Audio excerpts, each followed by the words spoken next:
So our first problem here, we have a galvanic cell. It's also known as a voltaic cell. And essentially, we have two metal electrodes. So in this case, we have cadmium and we have silver. And those metal electrodes are attached with a wire.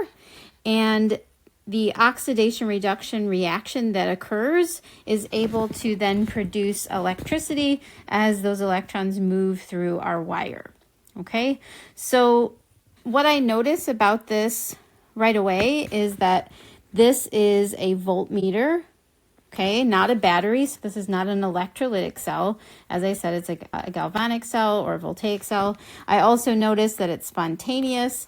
And of course, those galvanic or voltaic cells are always spontaneous, which means in the end, I have a positive E naught of the cell. So at standard conditions, it's going to be positive.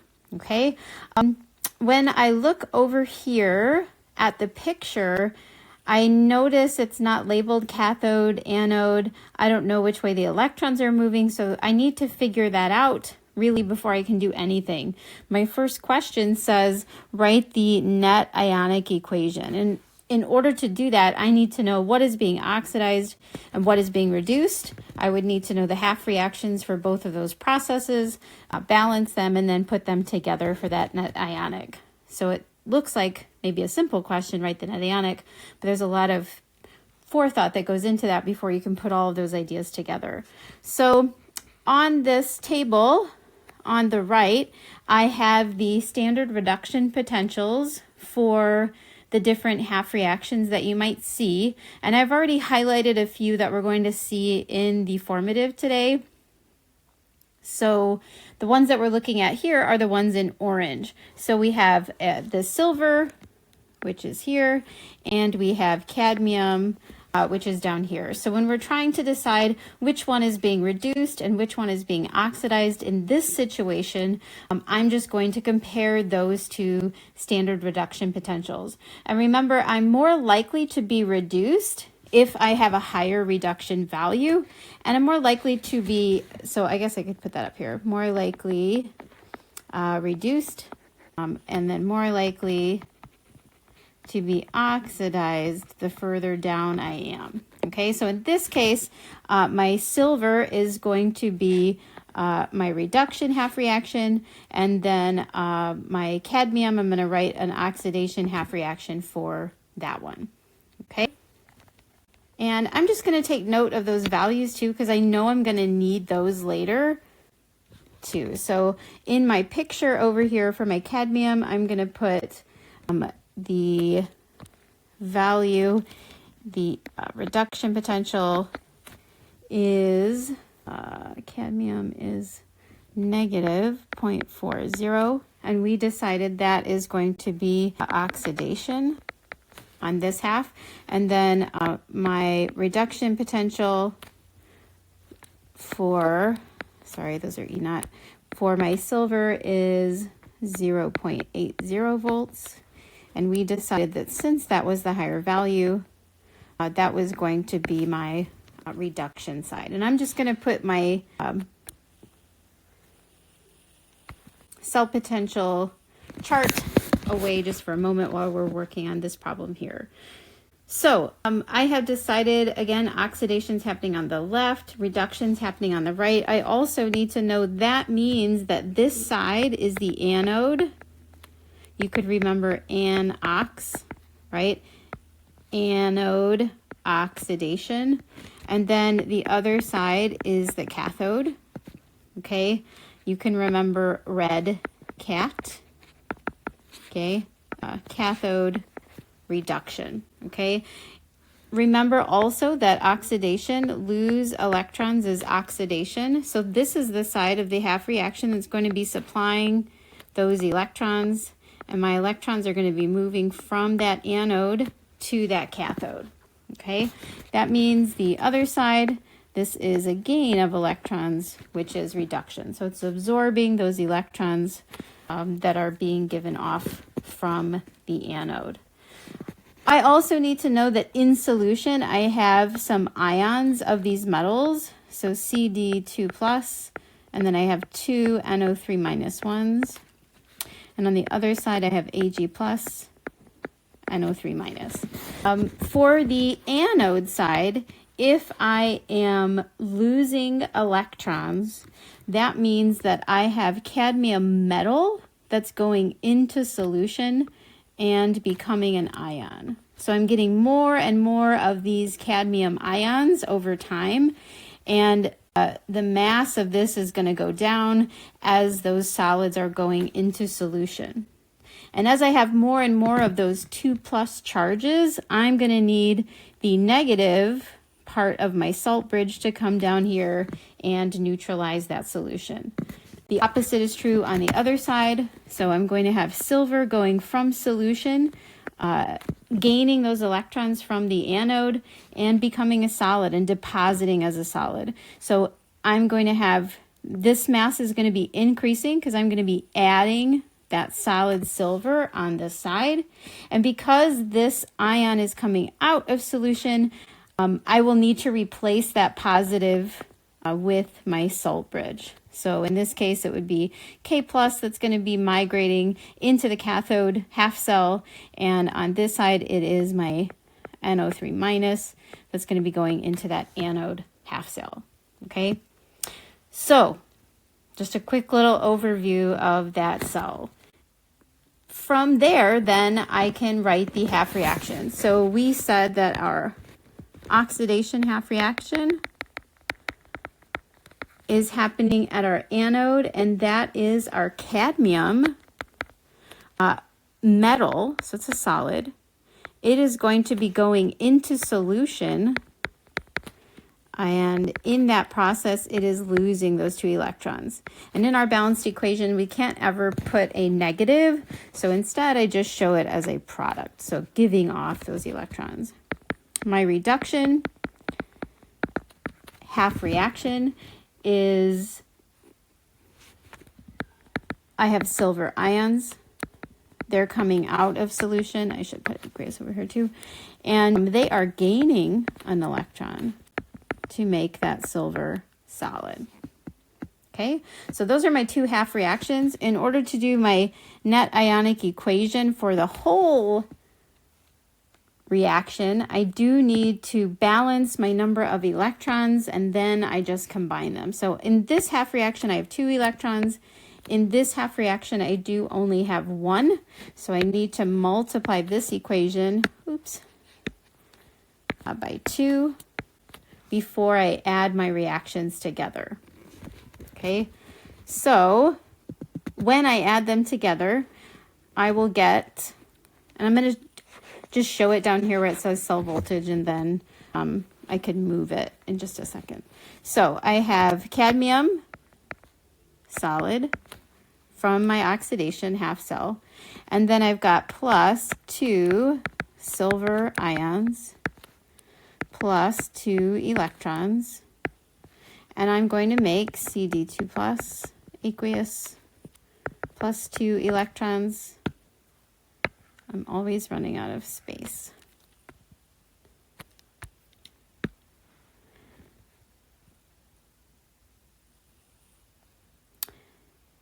Plus my 2 Ag solid. Now, since it is a net ionic, we do want to get rid of anything that is present on both sides of our equation, which is our 2 electrons. And they do need to cancel. So if they don't, you know that you have done something wrong. So if I get rid of that and join these together, now I have my net ionic equation. All right, so that's our equation. Then it says determine the cell voltage. So if you notice when I was talking about these reduction potentials, I did not change the value on the oxidation end, even though the equation that's on that equation sheet is a reduction. When I wrote my equation, I wrote oxidation, but I do leave the E naught of that reaction as a reduction, because when I'm calculating, I always do the E naught of the cell is equal to the cathode minus the anode. And I'm always using reduction potentials for that. And then I don't have to think about the signs and did I change it? And am I adding them? Am I subtracting? I'm always doing the same thing every time. So I'm going to take the cathode value, which was 0.80, and I'm going to subtract this negative 0.40, and I get 1.20 volts. So they end up adding together. And I do know that since this is a spontaneous reaction, we said, I have to have a positive E naught of the cell. So if I got a value that was not positive here, I know that I have done something wrong. Okay? Which direction do the anions flow? Remember, the anions are the negatively charged ions and from this salt bridge. And we explained that earlier when we were talking about our salt bridge, that our NO3 minus is going into the anode side. And we explained the reason for that. So our anions are going to the anode to balance the charge of the solution. As my cadmium ions are being formed, I'm making more and more plus. So there's more and more plus here. So I need to add this negative to balance out that extra positive charge. Sorry, I got confused for a second. Okay, and then the last part is asking basically if these were not at standard conditions, how would that change things? So if we added 10 milliliters of 3 molar silver nitrate to the cathode, what will happen to the cell voltage? So for these types of questions, I am thinking about the Nernst equation, and I'm thinking about Q. And what is the value of Q? And remember, Q is when we're not at equilibrium and we're wondering how the reaction is going to proceed until it gets to equilibrium. For a voltaic cell, that means I'm at 0. So here, my Q is equal to, remember, products over the reactants concentrations raised to the power of the coefficients. Okay? And remember also that we only include aqueous or gas. Okay, so when we go back to our net ionic equation, we're not going to include everything in that. So when I look back up at the equation, I see that I have cadmium aqueous. I'm not going to include that silver. And I have silver aqueous ion. I'm not going to include this cadmium because that's a solid. Okay, so when I look at how will this affect my Q, I'm adding, it said, some silver nitrate, and I'm increasing that concentration from standard, which is 1 molar. So now it's 10 milliliters of 3 molar. Okay, so my concentration of CD2 plus is staying the same, but my concentration of Ag plus is going up, which means that my value of Q is going to decrease, right? So my Q value is going down because now I'm dividing by a larger number on the bottom. And because of that, the cell potential is going to increase. That is related to the Nernst equation. You should be familiar with that. And that term in the Nernst equation at the very end is LNQ. When my Q is less than 1, I am going to get a negative value for the natural log of Q, which means I add that overall term in the Nernst equation. So I'm going to end up getting a larger Ecell than I would have had at standard conditions. All right, so next we are looking at a galvanic cell. Again, remember that means that it's spontaneous. I have a positive E naught of the cell because it's galvanic. Otherwise, it would say that it is electrolytic, and it did not say that, okay? And it says I have zinc solid and zinc nitrate, so it's forming a zinc 2+. And then I have cobalt nitrate. This is cobalt as a 3+ ion, because I know nitrate's -1, and it's going to copper 2+. And I have a platinum electrode. A platinum electrode is inert, and I use that on this side because notice both of the cobalt components of that half cell are aqueous. And so without that, I wouldn't have something that the electrons could flow through. Okay? So I want to look at the relevant cell potentials. I want to pull those back up. And for this one, I have highlighted already, and I'm just going to erase the ones from part 1 so that we have less going on here. So for this, we are looking at the blue values because I've already highlighted them for us. So we have cobalt that has a reduction potential of 1.84 volts, and zinc has a reduction potential of negative 0.76 volts. Okay. Be really careful with the cobalt. Notice that this is 3+ and this is 2+. That is what we want.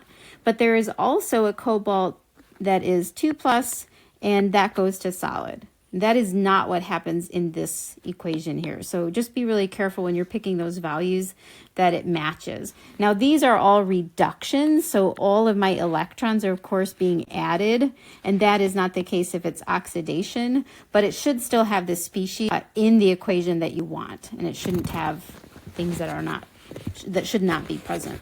So when I look here, I see that cobalt has a higher reduction potential of 1.82, so that means this is the one that's going to undergo reduction, and this one is my oxidation half reaction. Okay, so I'm just going to start labeling this as such. So I like to label it always anode on the left, cathode, oh dear, on the right. And my anode is where oxidation takes place. Remember, anox. And my cathode is where reduction takes place. Red cat. And we said oxidation was going to be zinc. So this side I have zinc metal and I have zinc aqueous solution. And then on the other side for reduction, I have cobalt.